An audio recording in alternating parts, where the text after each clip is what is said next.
Okay, so now we're going to be looking at working with iterators. Now we covered iterators briefly in the previous arrays module, but I do want to just break it down because a lot of people, they don't really understand what iterators do and how they function. So here I've just got a very simple Airtable base, and I've got two tables. One's a contacts table and the other is a company table.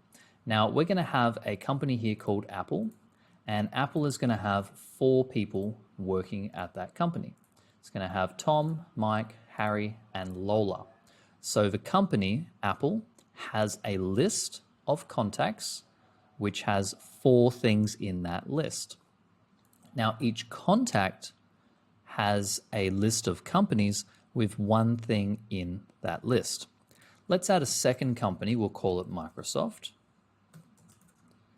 And we'll say that Tom works at both Apple and Microsoft.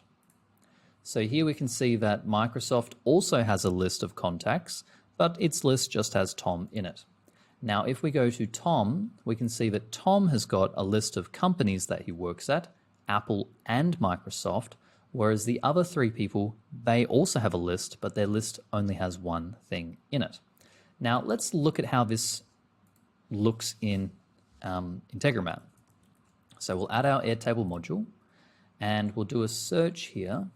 Now the reason why I'm using Airtable is because you can just sign up for it. It's a free databasing platform, and for testing purposes you can use the API for free. It does have some severe limitations in how many records you can add on the free plan, but if you're just learning and you want to test, then it's a great system to use. So here I've got my company. We're going to delete that extra company here. Great. Now let's do a search of all the companies in this database. So now we've got the 2 companies, Microsoft and Apple. Now what we've got returned here is an array within our bundle. So if we look at our data structure, it's nice and simple. We've got our array here with our opening square bracket. Then we've got our object, and it's probably easiest if I drag this in to Visual Code Studio, paste that in here, because now we'll get the coloring added, which makes it a little bit easier. So we can see the yellow is the opening and closing square bracket for our array, our list. And remember, in that list, we're going to have a list of companies. That's what we searched for. So we've got our first object, our first item in that list, and that is going to be Microsoft. And then we've got our second item in that list, which is Apple. Now within that, we've also got a field called contacts, and that field is an array. So we can see it's an array. It's got the square brackets again. This time it's blue because they're nested. And we can see it's a simple array because it doesn't have objects. It just has strings separated with commas, right? But these are not the contacts' names. So what are these? These funny sort of strings here. Well, these are the IDs of the rows on the contact table. So what we need to do is, if we want to get the names of these people, we need to iterate through that list and get each contact so that we can see what their name is. Now, there's other ways to do it, but for the example here, that's what we'll do. So we're going to put the get record in here. We're going to select the same base of example base. This time we're going to select the contact table because we want to get data from the contacts table. And here you can see it's asking for our record ID.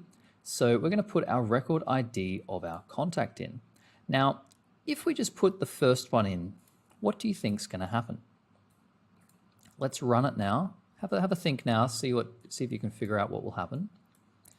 So we've got our 2 objects in our list. And remember, the search modules, they've already iterated our list of companies for us. That's how make functions. And so we had 2 things in this list. So then we had 2 get records. But if I go over to the table here, I've got 4 contacts plus 1. So I should have had 5 contacts being retrieved. You know, Tom was in 2, so he should have been retrieved twice. So why did I only get 2? Well, the answer to that is that we only requested the first item in the array, the first item in the list. So if we look at our lists, we had this item here was requested and this item here was requested. And we ignored these other 2 items because we didn't ask for them. So if we have a look here at this, all we've done here is we've said, okay, we know it's an array of contacts. I want to get the first item in the array. Now what happens if I put a 2 in here? Well, I'm going to probably create an error, so I'm going to add an error handler on there. But what will happen is now I'm getting the second item in the list. Now, I knew I was going to create an error because this list only has one item, therefore I can't get a missing item. And if we look at our data here, for the first company, it only had one person in its list. We tried to get the second item in the list, which was blank, and the error that we had was the ID was missing, therefore we couldn't get it. But if we look at the second ID in the second company, it's Mike. And if we look at our data here, second ID is Mike. So putting a number between our array here in make changes what item in the array we're calling. Now that's very useful if you've got something like Acuity and they have a really annoying forms function where you basically get an array of forms and then within that you get an array of questions. And you can use this to then basically say, well, for question 3 in form number 2, I want you to, put that in the cell phone field, and for question 6 on form number 1, I want you to put that in the email field, right? So you can do that here and just call them out rather than having to iterate through each of those form fields. You can just map them in the system. But that's not what we want to do here. We want to get each of those things in the array. Now to do that, we need to iterate that array. We need to break that array up into its individual pieces, into its individual items. So you can see here we've got our list of things at this arrow, and this iterator is then going to get that list of things and it's going to explode it out. And now our list of things is going to, for each item in the list, it's going to process each one individually. But that's not enough. We have to tell it what array we want it to work on. So we're going to select our contacts array, map that in there. That gets rid of our error here. Then we're going to select our output from that array that we're iterating. And here we're not mapping from this search records module. We're mapping from our iteration module. Because remember, we want to get the item, one item after each other, as they're processed in that list, as they're iterated through the list. So here we're just going to put in our record ID, and that's not going away for some reason. There we go. And we're going to click OK. So now let's run this and see what we get. So remember, we had 2 companies, 2 bundles of data. So 2 bundles of data, 2 companies, went to the iterator. The first company had one thing in its list, has 1 here. So the first bundle output is Tom. And if we look here at our data, we've got Microsoft, which is the first company returned in our search. He has 1 thing in his list, which is Tom. So that's correct. Then we had the second company. The second company is Apple. And for Apple, we had the second list here, which is an array, remember? And Apple had 4 outputs, had 4 people in the list. So then for each of those outputs, each of those items in the list, we then ran a call to get the contact. Now, when this call ran, it's looking at the record ID for each of those items, because remember, each one of those record IDs from here, it's going, okay, item number 1, here's the ID. Item number 2, here's the ID, right? It goes down the list all the way. And for each one of those, it then gets the item. So we've got Tom. Tom's the first one. Next one should be Mike.